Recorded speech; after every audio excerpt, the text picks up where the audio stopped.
Hello everyone! Today we're going to read Iggy Peck, Architect, the author Andrea Beatty, the illustrator David Roberts. Iggy Peck, Architect. Young Iggy Peck is an architect and has been since he was 2, when he built a great tower in only an hour with nothing but diapers and glue. "Good gracious, Ignatius," his mother exclaimed. "That's the coolest thing I've ever seen." But her smile faded fast as light wind blew past, and she realized those diapers weren't clean. "Ignatius, my son, what on earth have you done? That's disgusting and nasty. It stinks." But Iggy was gone. He was out on the lawn using dirt clods to build a great sphinx. When Iggy was 3, his parents could see his unusual passion would stay. He built churches and chapels from peaches and apples and temples from modeling clay. At dinner one night, to his father's delight, Iggy got a bright gleam in his eye, and out on the porch built the St. Louis Arch from pancakes and coconut pie. Dear Ig had it made until 2nd grade, when his teacher was Miss Lila Greer. On the very first day, she had this to say: "We do not talk of buildings in here.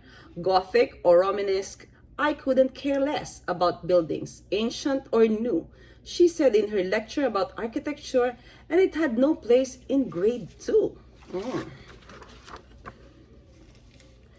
That might seem severe, but she was sincere, for when she was no more than 7, she had a great fright at a dizzying height in a building so tall it scraped heaven. On an architect's tour of the 95th floor, young Lila got lost from the group. She was found 2 days later in a stuck elevator, eating cheese with a French circus troupe.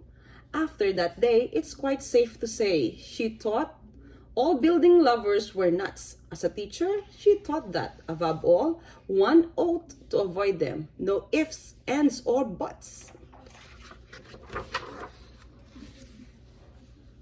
As you might guess, it would cause Iggy stress to hear such terrible talk. But he didn't hear. He sat in the rear while building a castle of chalk. "You, Iggy Peck, your desk is a wreck. Tear down that castle right now. You will not build in here. Is that perfectly clear? Do you need to see Principal Hall?"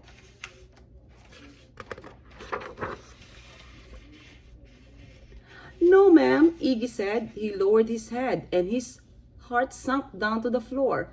With no chance to build, his interest was killed. Now, 2nd grade was a bore.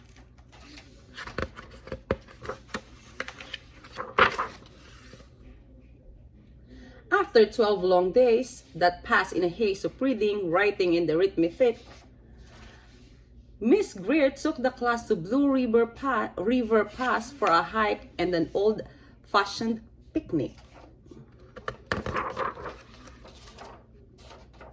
They crossed an old trestle to a small island nestled in the heart of a burbling stream, but they no sooner passed than the footbridge collapsed, and Miss Lila Greer started to scream.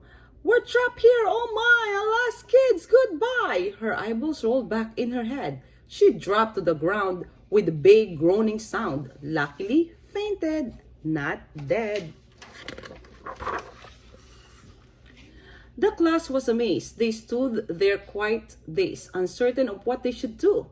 But one bright young man was off hatching a plan, which started with Miss Lila's shoe. Soon each lad and lass there at Blue River Pass was working together as one. And when she came to Miss Lila Greer,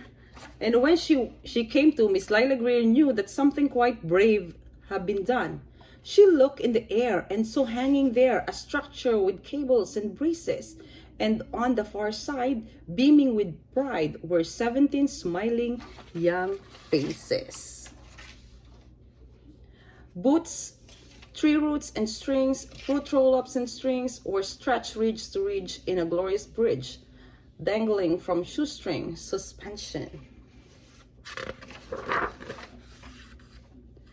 It all became clear to Miss Lily Greer as she crossed that bridge over the stream. There are worse things to do when you're in grade 2 than to spend your time building a dream. Now, every week at Blue River Creek Elementary in 2nd grade, all the school kids can hear, along with Miss Greer, how the world's greatest buildings were made.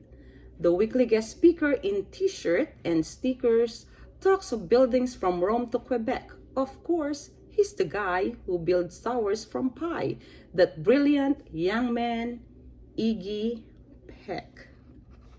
The end.